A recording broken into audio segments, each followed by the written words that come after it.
par une sculpture assez monumentale de cachalot qui fait pas loin de 4 mètres de haut. Et comme vous l'avez vu, c'est un animal assez emblématique de notre exposition puisqu'on le retrouve aussi sur l'affiche. Et il est emblématique parce qu'il est largement menacé en Méditerranée. Il est inscrit sur la liste rouge des espèces menacées. Et pour nous, qui voulions aussi proposer à nos visiteurs d'aller à la rencontre des cétacés de Méditerranée, on trouvait qu'il avait toute sa place. Donc ce premier dispositif, il permet aux visiteurs, en 7 courtes pastilles, d'à peu près 1 minute, de prendre contact avec les différentes informations liées à la Méditerranée, depuis sa constitution géologique, donc moins 35 millions d'années, jusqu'aux données les plus récentes. C'est-à-dire, vous voyez, il y a des petits chiffres romains sur le socle, et à chaque fois qu'on s'approche, le cachalot déclenche une pastille d'information. Voilà, là on a sur la Méditerranée depuis ses origines géologiques, et on poursuit tout au long du socle les différentes informations.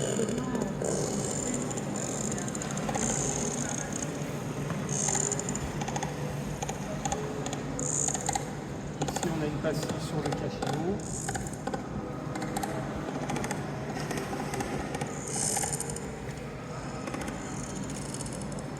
Ici, une pastille sur la Méditerranée qui est un carrefour culturel, on le sait tous, entre les deux rives de la Méditerranée, les échanges qui se font depuis l'Antiquité.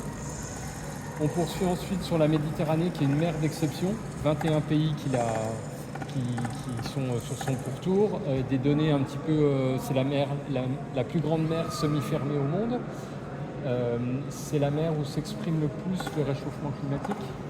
Il est encore plus violent qu'ailleurs. C'est une mer qui concentre énormément de pollution plastique. C'est une mer qui a une gouvernance particulière parce qu'à 21 pays, c'est pas évident de se mettre d'accord.